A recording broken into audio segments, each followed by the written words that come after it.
So welcome back. It's been exactly a month, and as you can see, spring has sprung. We've got grass growing absolutely everywhere now, which is great news. They needed that. It looks so different. This is the paddock you saw me put them in last,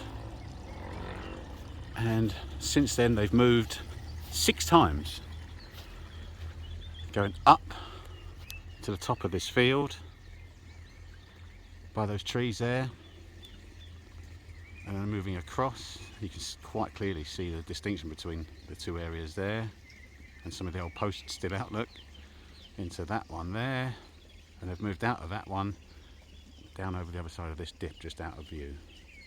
But yeah, 6 moves in a month, and we'll go and take a look at some of these paddocks and see what's going on. I'm using the buggy again. Gosh, this thing's brilliant. It's electric, so it's slightly eco-friendly, and one thing I really like about it is it's quiet. Look, I can just press the pedal and off we go. No noise, other than a few creaks and rattles. But you can sneak up on wildlife in this thing without scaring them. It's got a light footprint, doesn't leave tracks in the ground.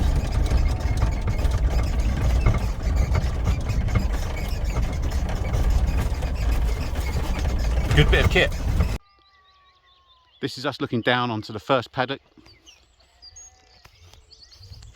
The wire ran across here over to the hedge over there. You can't really see the distinction now because it's been 4 weeks between here and here.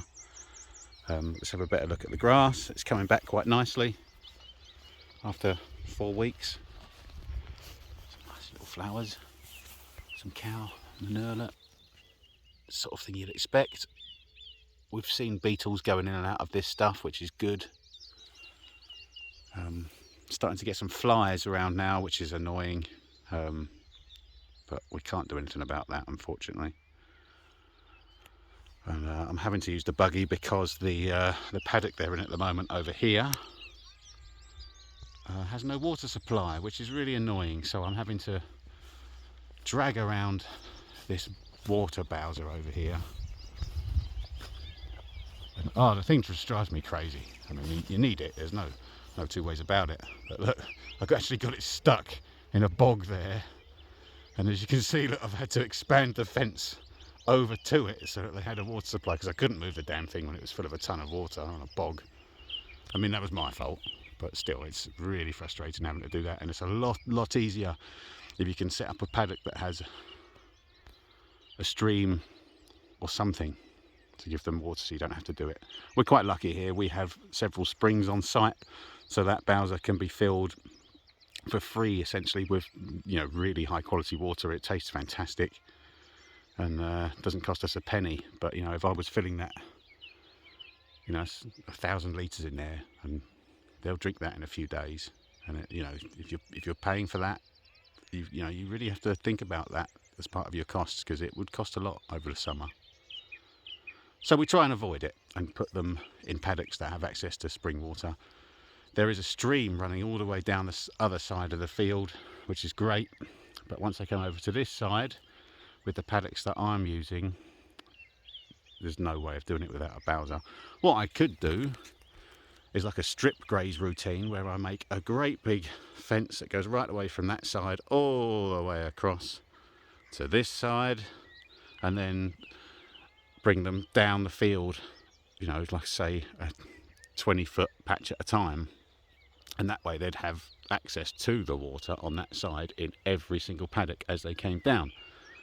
But that is a lot of work, you know. You'd be moving them every few days, and you'd be running a line all the way across from one side to the other, and yeah, I don't really fancy that. So at the moment I'm just sticking with the bowser. But it's things you can, like this, you can consider. Maybe at some point I will start doing that sort of strip grazing, giving me access to the spring. We'll see. Anyway, I'm going to take a walk up here now, and we'll have a look at the difference between the paddocks. So here we are at a cross section here, there was a corner post here. So we are looking down at paddock number 2, paddock number 1 being behind the buggy there. And you can see a line here, which is where the fence was, moving into paddock number 3, going up there. And you can also see a line going up here, which is where I had another fence in to paddock number 4. And paddock number 5 in the distance there. This is the next paddock that they're going into after they come out over there in a day or two. As you can see, this hasn't been touched and is nice and healthy. Last year, for whatever reason, I decided not to top this field at the end of the summer, and the grass went to seed. And as you can see, I didn't know this, but the grass dies at the end of the summer, falls, and just blankets the ground with all of this dead stuff. So in the future, I think I will be topping any bits that I can't get the cattle to skim over to promote grass growth. Whether that's the right thing to do or not, I don't know. I'm still undecided. Obviously it's going to increase your grass production. What does it do for soil health? You tell me. What does it do for biodiversity in the grass? Again, I don't know. This is just an experiment and we're finding out what happens. But I do know that in terms of yield of grass, skimming it at the end of the summer, stopping it from going completely to seed and dropping down dead like this is definitely good for grass production in the winter. The cattle in the last video, they looked hungry, and that's a problem that occurred this year. Last year that didn't occur and I did skim the grass. So yeah, that says it all really. But anyway, let's go over and have a look at these cattle now. They're extremely healthy compared to what they were a month ago. They're looking really, really good. You can tell that they've obviously come from winter outside. They're not up to full health yet, but bear in mind it's only been 30 days. They really do look so much better than they did. Let me show you this. Here's our generator, look. Now I've set these reels up so that I make a door. So I have the start of the reel there, that orange thing, which I can just disconnect and drop down out of the way. And then the end of the reel here, which I can bring in, which will take these 3 lines out of the way and allow easy access for the cattle to come from here past into here. Now,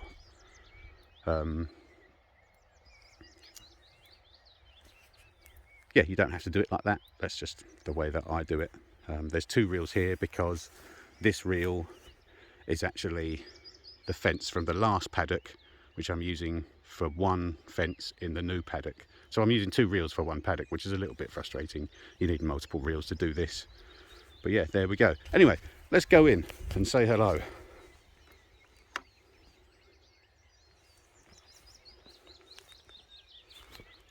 How you doing, boys?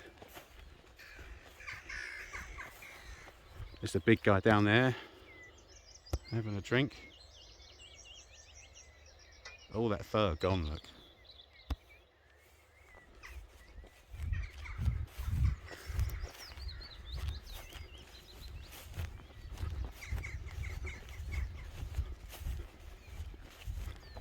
They all have extremely runny poo at the moment, but I'm thinking that is just to do with the richness of the grass.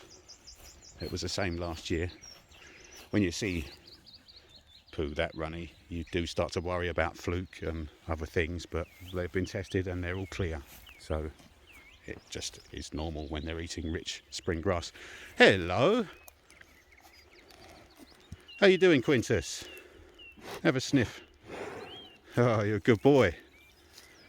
Now look how much more healthy this guy is. This is the one I was the most worried about. He really was showing signs of being a bit thin, and there's still a few bones poking out here and there. But that is a sensational difference. He's looking really, really good. How you feeling, Quintus? You all right, mate? That's a good boy.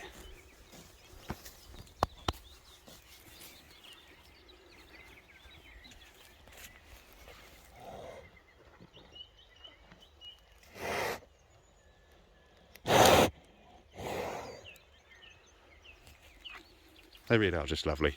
You know, they have such a bad image, bulls. People are just fearful of them, and for good reason. But these guys, these Herefords, are just incredible. This is Saturn. He's a bit more scatty. I won't be able to get close to him yet, but I'm working on him. Look, you know, I've given my distance now, and he's okay. But if I put my hand out and start going towards him, off he goes. But that'll change. Hey, Quercus, you having a go scratch up there, mate? Once again, looking great, fit and healthy. Just a month. This guy's so cute. Hey, buddy.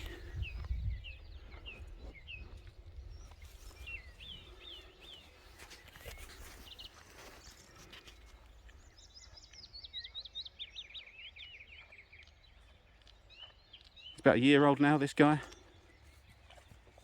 14 months maybe. Looking good. Still got his coat.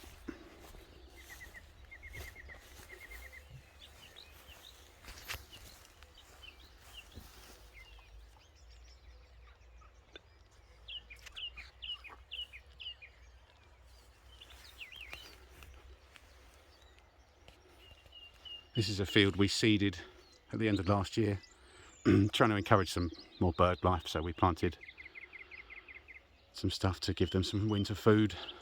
I'm not going to let the cattle in there just yet, though I wouldn't mind them to go in if I'm honest. Lovely field. This, at one point, all this area here was a Victorian golf course, which might explain some of the landscaping. On top of that, they also put in, because there's some beautiful springs up there. This is a Welsh spring town. There's sulphur baths over there in the valley, which are still there. Not that anyone uses them anymore. But there's actually a huge underground reservoir here, so I have to keep that fenced off in case of cave-in or anything like that. But there's bound to be miles of pipe work and stuff under here. Can't do anything about that. We don't have any blueprints or anything. It's all gone. Take our chances.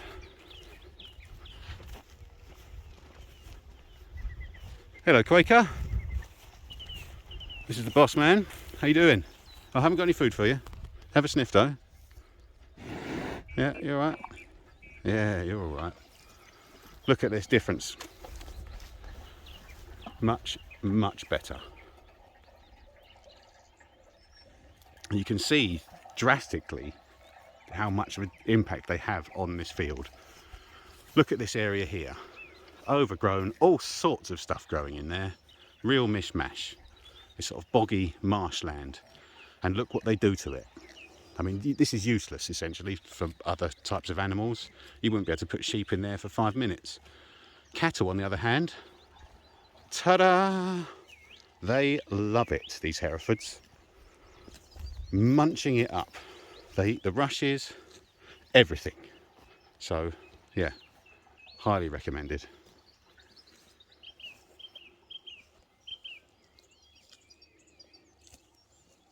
There you go. It's the dreaded Bowser. Oh, what a nightmare.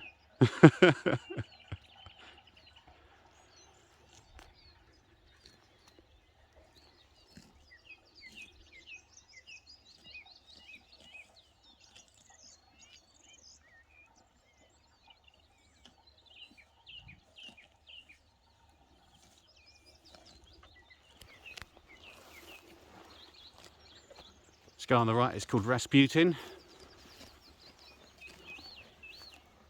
He's a year younger than the rest, so he was always a bit of a runt, but he's making progress. Yeah, you like my camera, Quaker?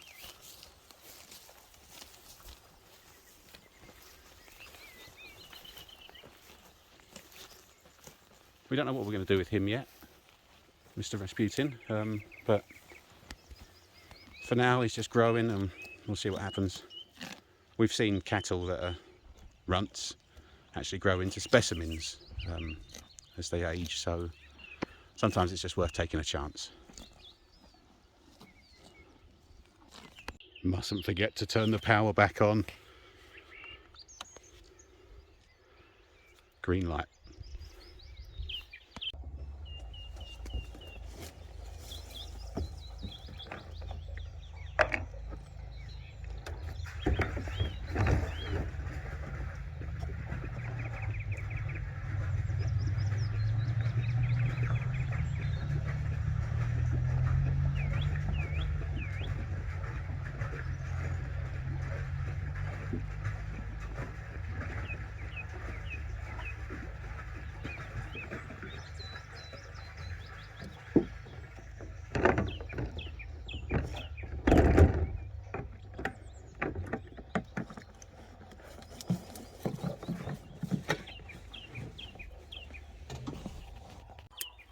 See where I got stuck, look.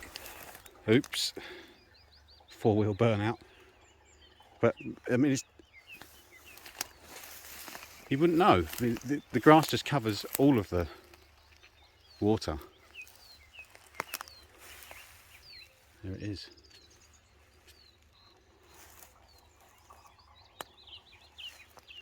So that way, there's probably another stream, and I might not need to use the Bowser because there's probably some water over there. Should we go have a look? Oh, yeah, it's getting wet. Oh, here we go. Look, yeah, we have flowing water. Excellent.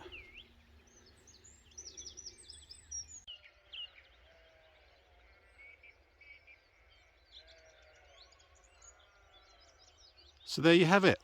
Another month gone by, and things are looking really good. There are a few comments on my last video mentioning poor cattle health, and I completely understand. They're valid. Those guys, they were right at the very, very bottom of what I would consider safe.